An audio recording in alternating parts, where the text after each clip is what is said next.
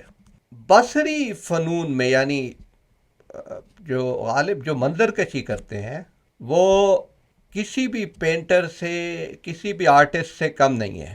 ان کے، بلکہ وہ خود کہتے ہیں کہ واہ کر دیے ہیں شوق نے بندے نقاب حسن، غیر از نگاہ اب کوئی حائل نہیں رہا. یعنی جب حقیقت انسان پہ آشکار ہوتی ہے تو ایک وقت وہ آتا ہے کہ نگاہ بھی حائل ہو جاتی ہے، کیونکہ آپ اسے جس طرح سے دیکھ رہے ہوتے ہیں، نگاہ پوری طرح سے نہیں دکھا سکتی. جیسے آئنسٹائن کہتا تھا کہ I don't think in numbers اور mathematically, sometimes I don't even use words, الفاظ کا استعمال بھی نہیں کرتا تھا، میں صرف تصور کرتا ہوں اپنے ذہن میں. تو یہ وہ مقام ہوتا ہے کہ جہاں پہ نگاہ بھی ایک وسیلے کے بجائے ایک رکاوٹ بن جاتی ہے. تو بات یہ ہو رہی تھی کہ بصری فنون کے جو غالب نے جس طرح سے منظر کشی کرتے ہیں کہ جو کوئی جواب نہیں ہر جگہ پر، انتہائی خوبصورتی سے. مثلا ایک ان کی غزل ہے، مثال کے طور پہ یاد آ گئی: جس بزم میں تو ناز سے گفتار میں آوے، جہاں کال بدے صورت دیوار میں آوے. پھر کہتے کہ سائے کی طرح ساتھ پھریں سر و صنوبر، تو اس قد دلکش سے جو گلزار میں آوے. تب ناز گرامائے گیے اشک بجا ہے، جب لخت جگر دیدہ خونبار میں آوے. دے مجھ کو شکایت کی اجازت کے ستمگر، کچھ تجھ کو مزہ بھی میرے آزار میں آوے. اس چشم فسونگر کا اگر پائے اشارہ، طوطی کی طرح آئینہ گفتار میں آوے. کانٹوں کی زباں سوکھ گئی پیاس سے یارب، ایک آبلہ پا وادی پرخار میں آوے. مر جاؤں نہ کیوں رشک سے جب وہ تن نازک، آغوش خم حلقہ زنار میں آوے. اور جس زمانے میں کارل مارکس اپنی تصانیف اور اکنامک فلسفی کو، کلاس سسٹم کو ری آرگنائز کر رہا تھا، غالب نے ایک شعر میں وہ بات کہہ دی کہ غارت گر ناموس نہ ہو گر ہوس زر، کیوں شاہد گل باغ سے بازار میں آوے. مارکیٹ ایسی ہوتی ہے کہ پھر everything has to come to the market. تب چا کے گریباں کا مزہ ہے دل نالاں، جب ایک نفس سلجھا ہوا ہر تار میں آوے. آتش کدا ہے سینہ میرا راز نہا سے، اے وائے اگر معرض اظہار میں آوے. گنجینہ معنی کا طلسم مسک سمجھیے، جو لفظ کے غالب میرے اشعار میں آوے. تو اب آپ یہ دیکھیں کہ منظر کشی ایک اور، لیکن ایک اور چیز یہ ہے کہ بہت سارے شعراء ہوتے ہیں غزل میں. بعض میں تو کئی غزلوں میں کوئی شعر کام کا نہیں ملتا، لیکن بڑے شعراء کے یہاں بھی غزل میں ایک دو اشعار اچھے ہوتے ہیں، اور پھر اس کے بعد وہ اس کے ارد گرد غزل کہہ دیتے ہیں. اب یہ غزل کتنی لمبی غزل آپ کے سامنے پڑھی گئی، ایک ایک شعر اس میں نگینہ ہے. غالب کے ہاں ایسے نمونے بہت ملتے ہیں جہاں پوری غزل، آپ ایک غزل میں ایک شعر کو نہیں کہہ سکتے کہ یہ ہلکا ہے یا یہ دوسرے اشعار سے کمتر ہے. اور یہ بھی ایک غالب کا، اس کی مثال کے طور پہ میں نے غزل پیش کی، کئی غزلیں پیش کی جا سکتی ہیں، یہ بھی ایک غالب کا کمال ہے. کہتے کہ مر گیا پھوڑ کے سر غالب وحشی ہے، بیٹھنا اس کا وہ آ کر تیری دیوار کے پاس. اب یہ کوئی سبک شعر نہیں ہے. Ghalib was not just a poet of love کہ عاشقی معشوقی محبت کارنل ڈیزائرز. غالب حقیقت کا متلاشی تھا، مستقل حقیقت کو تلاش کرنے والا شاعر اور شخص. اب یہ ایک شعر تھا، مر گیا پھوڑ کے سر غالب وحشی ہے، بیٹھنا اس کا وہ آ کر تیری دیوار کے پاس. یہ مرثیہ بھی ہے، اپنی ناکامی کا اعتراف بھی ہے، اور اس میں معنی پنہا ہے. وہ دیوار کیا تھی، کیا مراد ہے غالب کی دیوار سے؟ آپ اسے کسی کا اغماس، کسی کا ظلم، کسی کی بے اعتنائی، جہالت، کسی چیز پر بھی آپ محمول کر سکتے ہیں. وہ کیفیت کیا تھی جب وہ آ کے بیٹھتا تھا؟ غالب اس میں حقیقت کی تلاش کی بات کر رہے ہیں، اور اس طرح کے بے شمار اشعار ہیں. اور یہی وجہ تھی کہ ابھی غالب کا بہت سارا کلام نمایاں نہیں ہوا تھا، بہت سارا کلام ڈسکور نہیں ہوا تھا، جو ریاست بھوپال کی لائبریری میں تھا. 1921-22 میں اسے ڈسکور کیا گیا، اور ابھی حال ہی نے غالب کو تازہ تازہ بیان کیا تھا. لیکن اقبال جیسا پہاڑ اپنے ابتدا ہی میں غالب کی عظمت کے آگے اعتراف کیے بغیر آگے نہیں بڑھ سکا. کہتے کہ فکر انسان پر تیری ہستی سے یہ روشن ہوا ہے، پر مرغ تخیل کی رسائی تا کجا. یہ اقبال غالب کے لیے کہہ رہے ہیں، اور یہ بانگ درا میں شامل ہے، یعنی 1905 یا اس سے پہلے کی یہ نظم ہے، جب غالب ابھی پوری طرح دریافت بھی نہیں ہوا تھا. تھا سراپا روح تو بزم سخن پے کر تیرا، زیب محفل بھی رہا محفل سے پنہا بھی رہا. دید تیری آنکھ کو اس حسن کی منظور ہے، بن کے سوزے زندگی ہر شے میں جو مستور ہے. محفل ہستی تیری بربط سے ہے سرمایہ دار، جس طرح ندی کے نغموں سے سکوت کو حسار. تیرے فردوس تخیل سے ہے قدرت کی بہار، تیری کشت فکر سے اگتے ہیں عالم سبزوار. زندگی مضمر ہے تیری شوخی تحریر میں، تاب گویائی سے جنبش ہے لب تصویر میں. نطق کو 100 ناز ہے تیرے لب اعجاز پر، محو حیرت ہے ثریا رفعت پرواز پر. شاہد مضموں تصدق ہے تیرے انداز پر، خندہ زن ہے غنچہ دلی گل شیراز پر. یہ حافظ سے غالب کو ملایا ہے، اور کہتے آہ تو اجڑی ہوئی دلی میں آرامیدہ ہے، گلشن ویمر میں تیرا ہم نوا خوابیدہ ہے. گوئٹے سے غالب نے گوئٹے سے اس کو ملایا ہے. گوئٹے جرمن زبان کا سب سے بڑا شاعر ہے، اور غالب ان سے بھی آگے ہیں. اسی لیے اقبال کہتے کہ لطف گویائی میں تیری ہمسری ممکن نہیں، ہو تخیل کا نہ جب تک فکر کامل نہ ہم نشیں. ہائے اب کیا ہو گئی ہندوستاں کی سرزمین، آہ اے نظارہ آموز نگاہ نکتہ بین. گیسوئے اردو ابھی منت پذیر شانہ ہے، شمع یہ سودائی دل سوزی پروانہ ہے. پھر دلی سے کہتے ہیں جہان آباد اے گہوارے علم و ہنر، ہے سراپا نالے خاموش تیرے بام و در. ذرے ذرے میں تیرے خوابیدہ ہے شمس و قمر، یوں تو پوشیدہ ہے تیری خاک میں لاکھوں گوہر. دفن تجھ میں کوئی فخر روزگار ایسا بھی ہے، تجھ میں پنہا کوئی موتی آبدار ایسا بھی ہے۔ تو یہ غالب کے بارے میں اقبال کا بیان ہے۔ آپ دیکھ سکتے ہیں کہ کس طرح سے اور کس منزل پہ جا کر اقبال نے غالب کی تعریف کی ہے، خراج تحسین پیش کیا ہے۔ علی سردار جعفری ایک جگہ لکھتے ہیں، ویسے تو بہت سارے لوگوں نے لکھا ہے، آسماں کی بلندی کو بلا کا ناز تھا، پست ہمت جس سے ذوق رفعت پرواز تھا، راہ گزارے ماہ و انجم تک کوئی جاتا نہ تھا، کوئی شاخ کہکشاں پر زمزمے گاتا نہ تھا، عرش پر جبریل کا دمساز ہو سکتا تھا کون، طائر سدرا کا ہم آواز ہو سکتا تھا کون، جو لگا دے آگ کوئی نغمہ زن ایسا نہ تھا، تجھ سے پہلے کوئی داؤد سخن ایسا نہ تھا، تو نے چھیڑے ہیں وہ نغمے شاعری کے ساز پر، لحن داؤدی کو رشک آئے تیری آواز پر، تیرا بربط کہکشاں ناہید ہے تیرا رباب، آسماں کیا ہے تیرے بحر تخیل کا حباب، تیرا نغمہ ساحری تیرا بیاں پیغمبری، تیرے قبضے میں ہے عقلی میں سخن کی داوری۔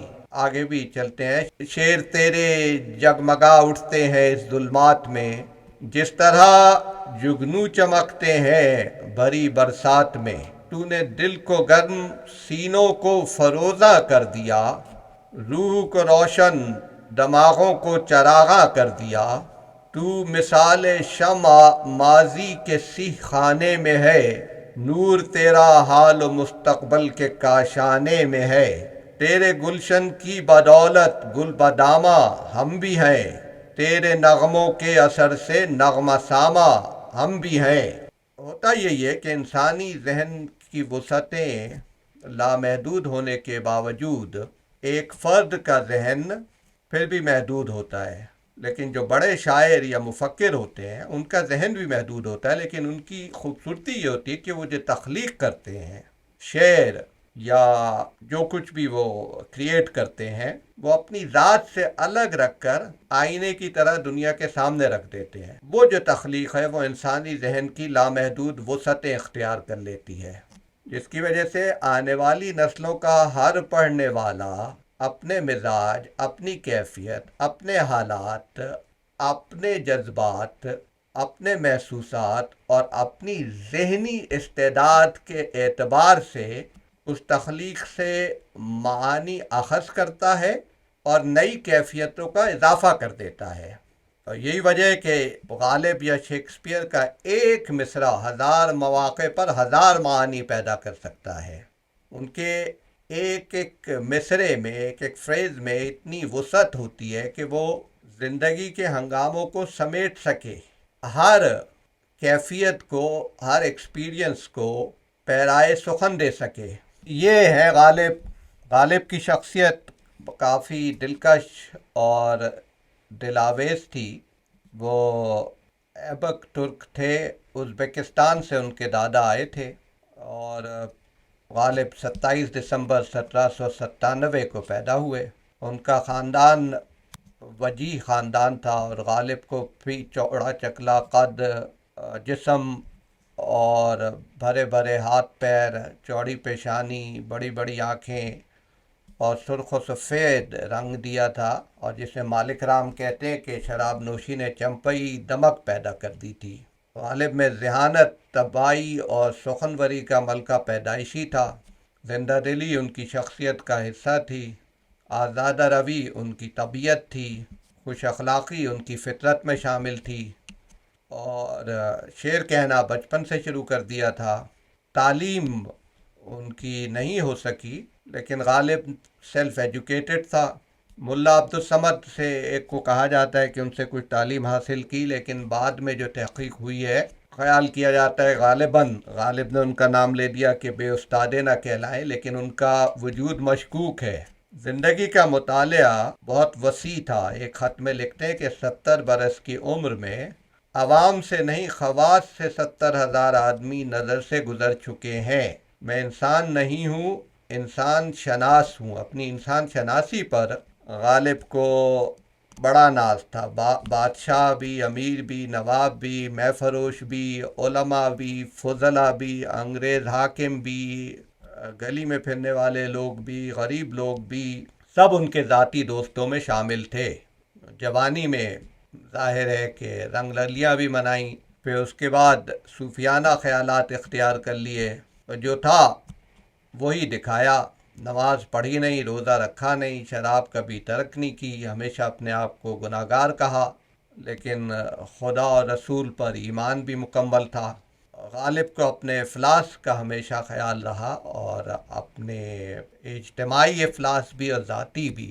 غالب نے اس کیفیت نے غالب کو ہمیشہ بے چین اور بے قرار رکھا، اس لیے غالب نے پھر اپنے قلم کو اپنا علم، اپنا ایکسپریشن، اپنا وجود بنا لیا۔ زندگی نے غالب کے ساتھ بہت اچھا سلوک نہیں کیا، اور نہ ہی ان کے معاصرین نے، لیکن غالب نے زندگی کو بہت لال زار بخشے۔ نہ صرف اردو ادب زبان کو مالا مال کر دیا، بلکہ کیفیات انسانی کو جس طرح بیان کیا اس کا لطف ہی الگ ہے۔ وحدت الوجود کے غالب قائل تھے، انہوں نے فارسی کلام میں تو بہت ہی کچھ لکھا ہے۔ ذاتی طور پہ میں وحدت الوجود کا قائل نہیں ہوں، لیکن غالب تھے۔ بہت سارے سوالات غالب نے اٹھائے، اور ان کے جواب تسلی بخش مکمل جواب کوئی نہیں دے سکتا۔ ایسے ایسے سوالات ہیں جو بڑے بڑے فلسفیوں، جنہوں نے رسمی علوم حاصل کیے تھے، اور صوفیہ جن پہ وجدانی کیفیات شاید گزرتی ہوں، ان سے نہیں سنبھالے جا سکے، تو غالب سے کیا توقع کی جا سکتی ہے۔ لیکن ان سوالات سے آپ کے لیے فکر کی راہیں روشن ہوتی ہیں، کھلتی ہیں۔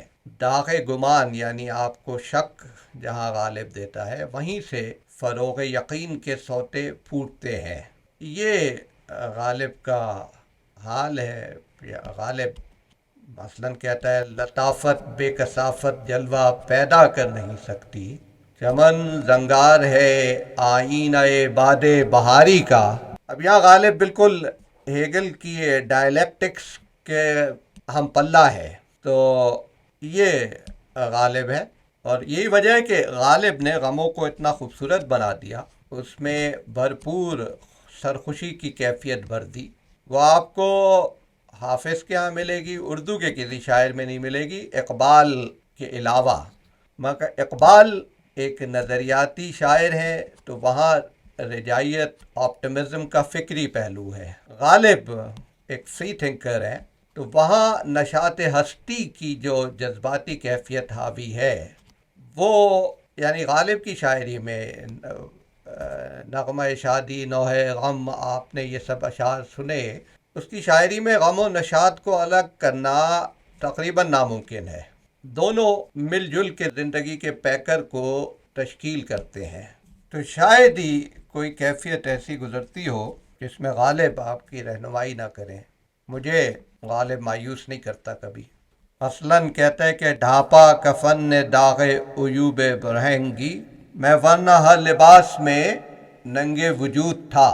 اب بہت ساری چیزیں ہوتی ہیں کہ انسان کچھ بھی پہن لے، اگر اس کا کردار اچھا نہیں ہے تو وہ ننگے وجود ہوتا ہے۔ جیسے کہا جاتا ہے نا کہ سیاہ کار، قرآن کہتا ہے کہ چلتی پھرتی میتیں ہیں، انہیں زندہ نہ سمجھو۔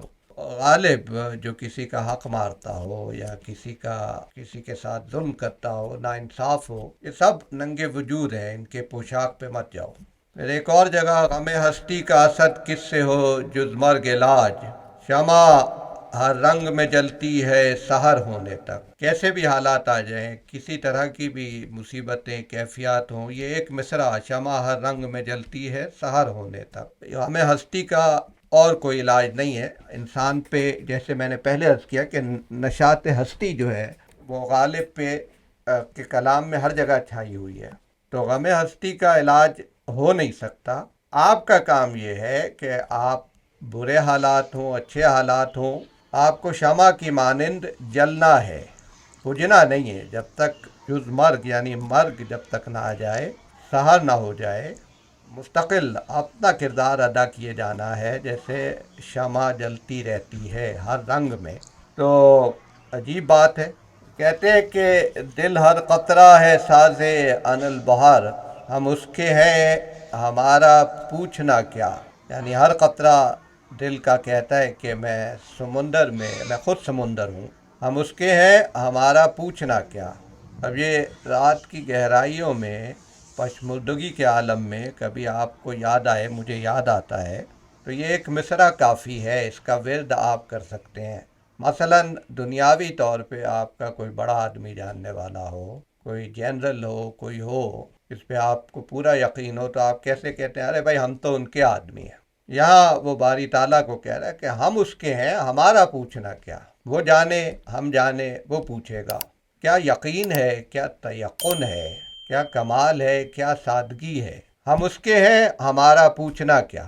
ہماری فکر مت کرو، ہمارے خیال رکھنے کو وہ کافی ہے۔ تو کبھی رات کی تنہائی میں اس جملے کو دوہرا کے دیکھیں کہ ہم اس کے ہیں، ہمارا پوچھنا کیا۔ اور اس کے ساتھ غالب کا سلسلہ یہاں ہم تمام کرتے ہیں۔ اگلی نشستوں میں اقبال یا میر میں سے کسی کے بارے میں گفتگو شروع کریں گے۔ یہ 3 دیو ہیں بلند قامت، اردو ادب کے، اردو شاعری کے اور ہمارے ورثے کے، اور تینوں کی بالکل مختلف کیفیات، مختلف جزیات ہیں۔ اقبال رجائیت اور نظریے کا شاعر ہے، میر صاحب شیکسپیئر کی طرح ایکسپریشنز کے شاعر ہیں، اور غالب انکمپیریبل ہے، غالب سوال کا شاعر ہے۔ ہر چیز میں آپ سے سوال پوچھتا ہے، آپ بدتمیزی بھی کریں وہ پوچھتا ہے۔ ہر ایک بات پہ کہتے ہو تم کہ تو کیا ہے، تم ہی کہو کہ یہ انداز گفتگو کیا ہے۔ وہ یہ نہیں کہتا کہ ناز طاقت گفتار پہ انسانوں کو بات کرنے کا سلیقہ نہیں نادانوں کو، وہ پوچھتا ہے بھائی مسئلہ کیا ہے، کیسی انا ہے جو آپے سے باہر ہو رہی ہے۔ اور پھر وہ یہ کہتا ہے کہ ہم اس کے ہیں، ہمارا پوچھنا کیا۔ خدا حافظ، اور خدا آپ کو خوش رکھے۔